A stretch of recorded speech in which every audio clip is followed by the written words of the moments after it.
continuano a permanere due grossi problemi nel quadro che lei mi conferma come essere quello che la Giunta ritiene definitivo.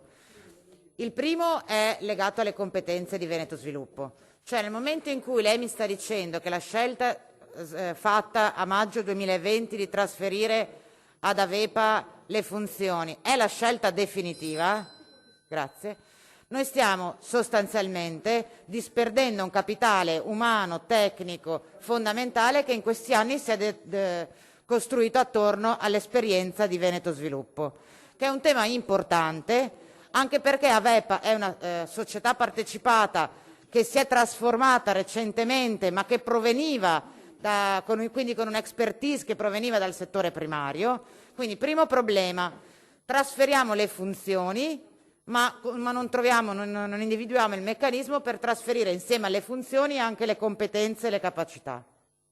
Secondo problema, Avepa con la formazione che aveva prima è stato in questi anni uno strumento fondamentale per il supporto e il sostegno delle imprese del settore primario per una serie di attività fondamentali e tutti ne riconoscono la qualità.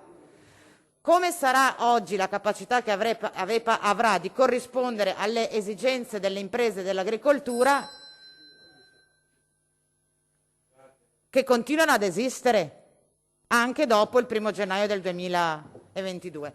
Terzo problema, che è stato anche oggetto della discussione di maggio dentro questo Consiglio, è il tema della governance di Avepa, perché non si può pensare di costituire una società partecipata totalmente dalla Regione, che detiene gli asset strategici principali della Regione, assommando quelli che Avepa ha già a quelli di Veneto Sviluppo, con una governance completamente decisa dal Presidente della Giunta. Perché a questo punto significa voler togliere la possibilità a questo Consiglio di scegliere le strategie di politica industriale di questa Regione.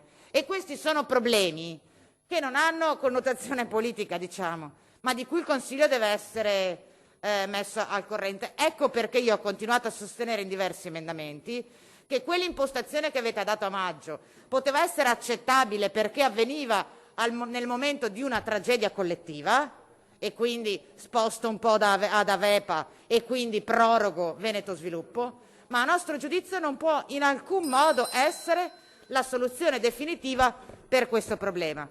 Quindi chiedo che l'emendamento sia votato perché ne ribadisco l'importanza e soprattutto invito davvero la Giunta a fare una riflessione su questo tema, perché guardate che quello che abbiamo davanti è un periodo davvero